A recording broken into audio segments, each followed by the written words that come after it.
तो hello student, welcome back to the prep tutor. तो आज हम मोशन एंड प्लेन का सेकंड लेक्चर पढ़ने जा रहे हैं।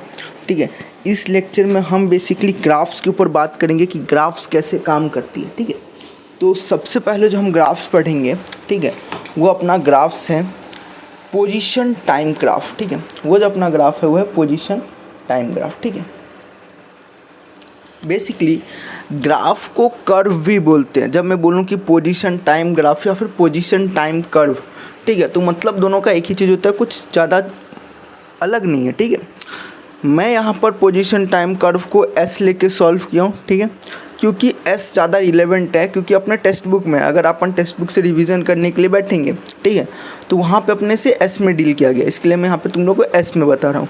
अगर कहीं पर एक्स में दिया गया है, ठीक है, तो भी टेंशन वाली बात नहीं है। ठीक है, तो वो सेम ही चीज़ है, सिर्फ जहाँ जहाँ एस है वहाँ वहाँ एक्स आ जाएगा और कोई भी चीज़ चेंज होने वाला नहीं है। तो इसमें जो सबसे फर्स्ट केस है वो फर्स्ट केस है बॉडी एट अ रेस्ट का। ठीक है, बॉडी एट अ रेस्ट, जब भी कोई भी बॉडी समझ लो अपना प्लेन पे रेस्ट पोजीशन पे है, तो जब अपन उसका पोजीशन का ग्राफ बनाएंगे तो उसका पोजीशन समझो, अगर पोजीशन मेरा वाई एक्सिस पे है और टाइम मेरा एक्स एक्सिस पे है, तो T1 पे भी उसका पोजीशन और T2 पे उसका पोजीशन, दोनों का पोजीशन कैसे रहेगा, सेम रहेगा। इसीलिए कैसे जाता है, एक स्ट्रेट लाइन जाता है। ठीक है, मतलब समझो ना, टाइम 1 पे अगर मेरा व्हीकल, मेरा बॉडी अगर S0 पे है, तो अगर वो रेस्ट में है तो टाइम 2 पे भी वो बॉडी क्या रहेगा, S0 में भी रहेगा। T1 T2 क्या है, तो T1 T2 दो पर्टिकुलर टाइम्स हैं। ठीक है, दो टाइम है जिस टाइम में मैं अपने बॉडी को देख रहा हूँ। ठीक है, बस वही चीज़ है, बस और कुछ नहीं बेसिकली। उसके बाद जब अपन वेलोसिटी निकालेंगे, अच्छा ST कर्व का जो, अगर ST कर्व का जो स्लोप रहेगा वो उसका वेलोसिटी रहता है। ठीक है, वेलोसिटी अपन निकालते हैं इसके स्लोप से।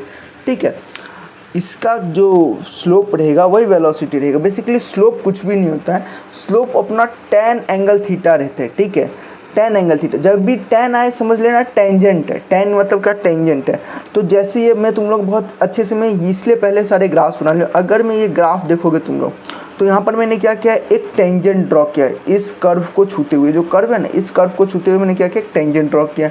इस टेंजेंट को मैंने एक्स एक्सिस से एक पैरेलल लाइन उठा के यहाँ से क्या निकाल लिया, मैंने एक एंगल निकाल लिया। ठीक है, अच्छा ये वाला एंगल निकालो, चाहे इसको यहाँ पर जॉइंट करके एंगल निकालो, दोनों एंगल सेम रहेंगे। ठीक है, डिफरेंस नहीं रहता, चाहे यहाँ पर निकालो चाहे यहाँ पर निकालो। ठीक है, तो ये जो थीटा है यही अपना क्या है, स्लोप है। ठीक है, tan थीटा, ये अपन ने कहाँ पढ़ा है, तो ये अपन स्ट्रेट लाइन में पढ़े हैं। अगर पढ़ लिए हो, अगर नहीं पढ़े हो तो पढ़ोगे। स्ट्रेट लाइन चैप्टर अपना मैथमेटिक्स का, वहाँ पे अपन इस चीज़ को बहुत अच्छे से समझेंगे, बहुत अच्छे से पढ़ेंगे। ठीक है, स्लोप का फॉर्मूला क्या होता है, y2 minus y1 x2 minus x1, ये स्लोप का फॉर्मूला होता है। ठीक है, यही चीज़ है और कुछ भी नहीं। ठीक है, उसके बाद जो दूसरा केस आता है वो होता है अपना यूनिफॉर्म मोशन का केस। ठीक है, इस यूनिफॉर्म मोशन के केस में जो अपना वेलोसिटी रहेगा वो हमेशा क्या रहेगा, कांस्टेंट रहेगा। अगर मेरा वेलोसिटी देख लो यहाँ पे, अगर मेरा वेलोसिटी कांस्टेंट निकल गया तो मेरा डिस्प्लेसमेंट और टाइम कैसे हो जाएगा, दोनों डायरेक्टली प्रोपोर्शनल हो जाएगा।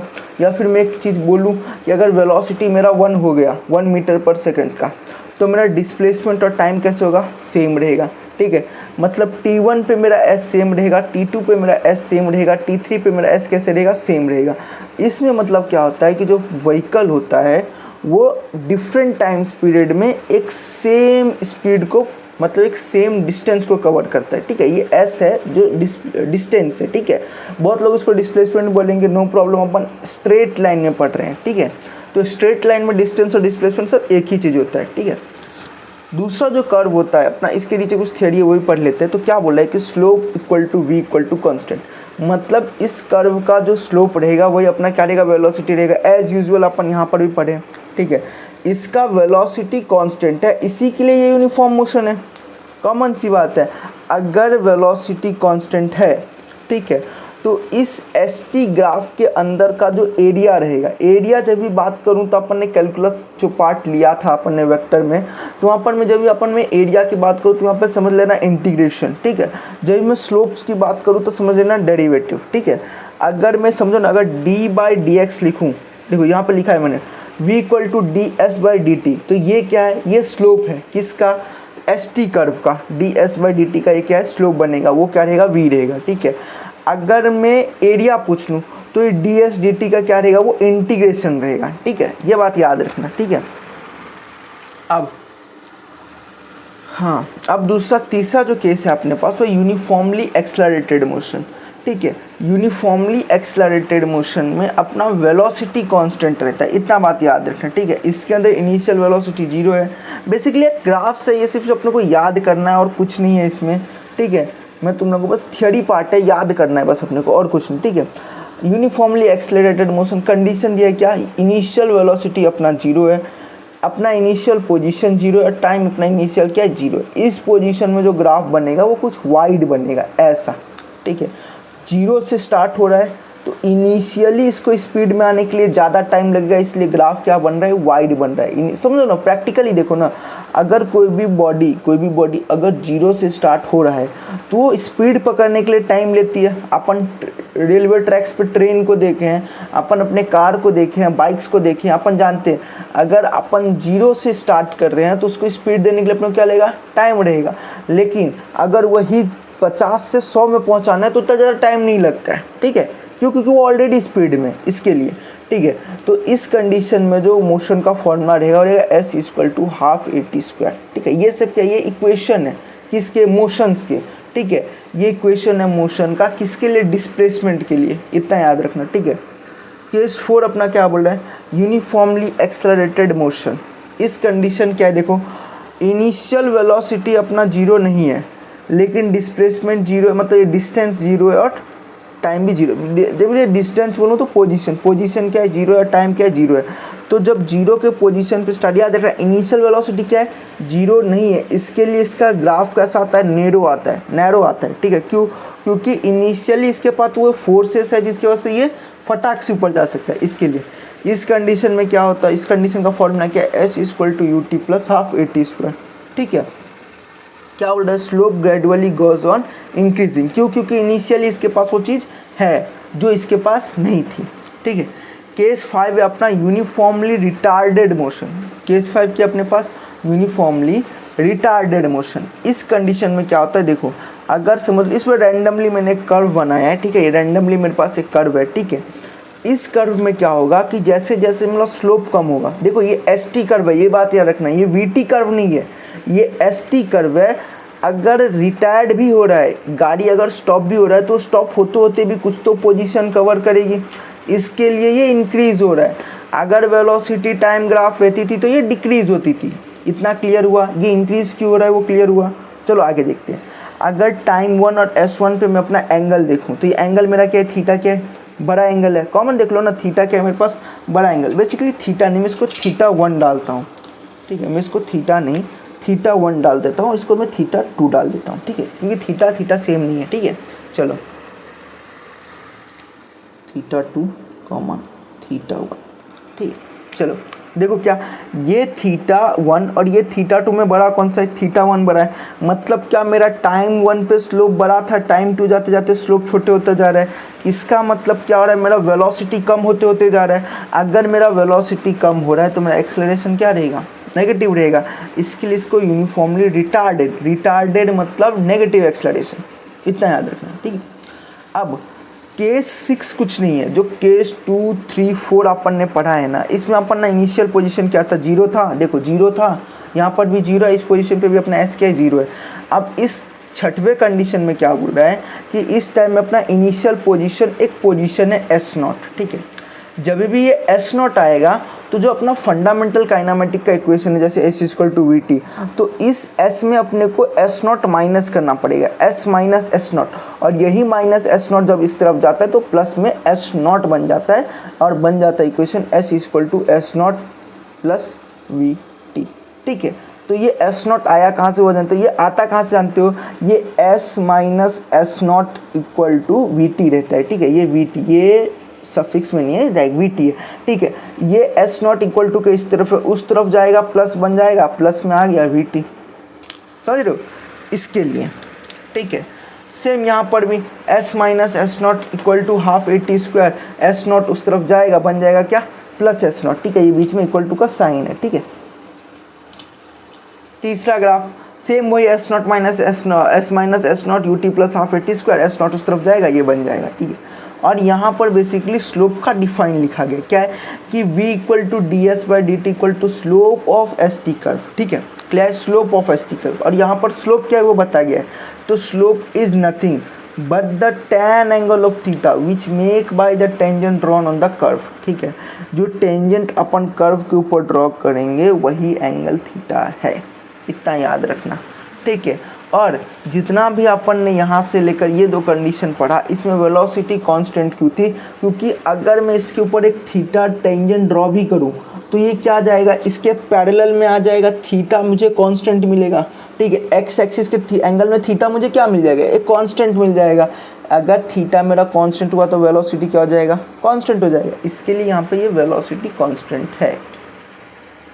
चलो आगे देखते हैं और क्या बचा। हाँ, अब आगे है अपने पास वेलोसिटी टाइम ग्राफ, ठीक है। ये ग्राफ बहुत इजी है, बच्चे लोग इसमें छोटे फुकट का ये डरा के रखते हैं कि ग्राफ बहुत हार्ड है, ग्राफ बहुत इजी है, सबसे इजी कुछ है तो वो ग्राफ है, ठीक है।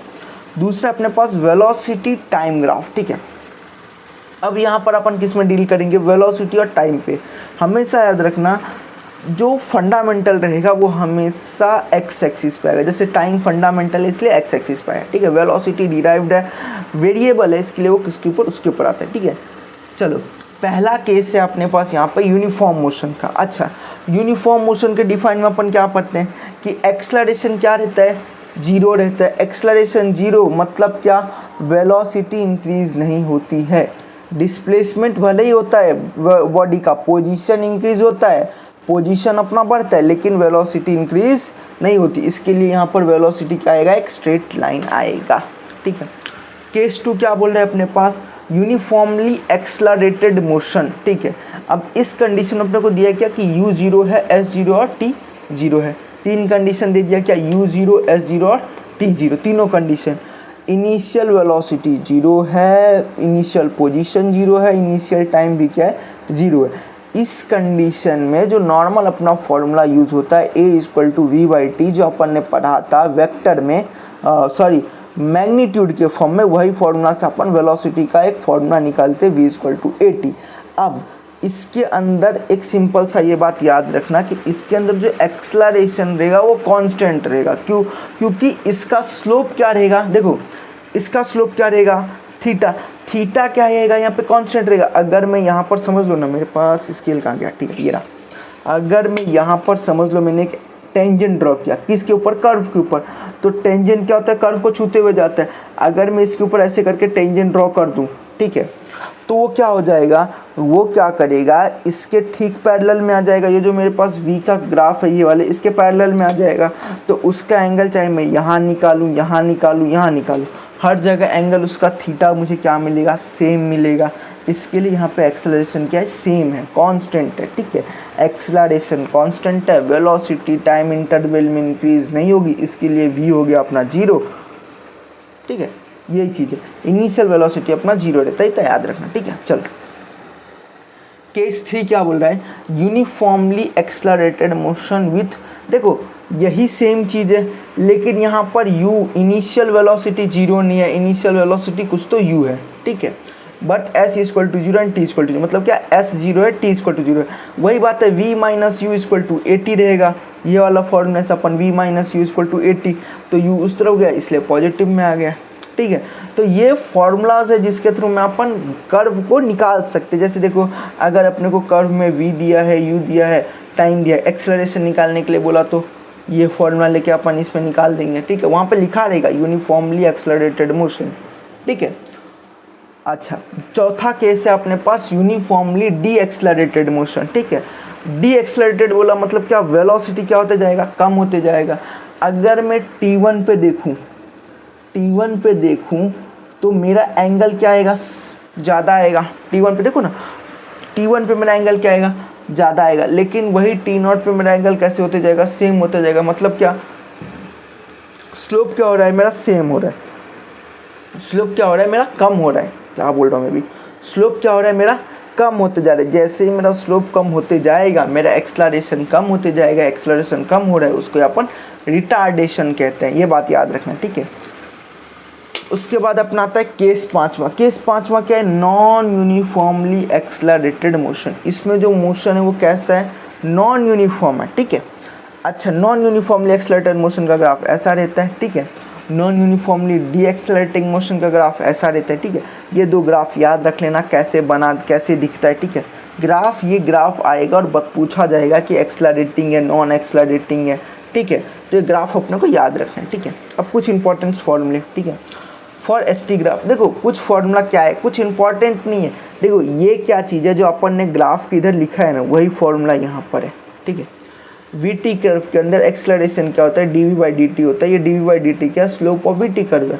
स्लोप क्या होता है, टेंजेंट होता है किसका, ये जो अपन कर्व के ऊपर लाइन मारते हैं उसका टेंजेंट का एंगल थीटा, ये अपना स्लोप रहता है, टेन थीटा, ठीक है। चलो उसके बाद अपने पास क्या, ये फॉर्मूलाज है जो कहाँ पढ़े अपन ने, यहाँ पढ़े, ये तीन फॉर्मूलाज अपन ने पढ़े अभी तक, ठीक है। वेलोसिटी यहाँ पर क्या रहता है, D x by D T. अगर मुझे इसके अंदर का ये क्या बोलते हैं इसको, इसके अंदर का अगर मुझे डिस्प्लेसमेंट निकालने के, डिस्प्लेसमेंट टोटल हुआ कितना, तो मैं इंटीग्रेशन लगा दूंगा, मुझे डिस्प्लेसमेंट मिल जाएगा। इतना सिंपल सी चीज़ है, ठीक है। तो इतना ही अपना ग्राफ है मोशन का, ठीक है। एक्सेलरेशन का ग्राफ भी आता है, लेकिन वो अपने सिलेबस में नहीं है, ना ही JEE के सिलेबस में, नहीं अपने इसके सिलेबस में। इसके लिए इसको अभी अपन नहीं कवर करेंगे, वो सब अपने इंजीनियरिंग के सिलेबस में आएगा एक्सेलरेशन का ग्राफ, ठीक है।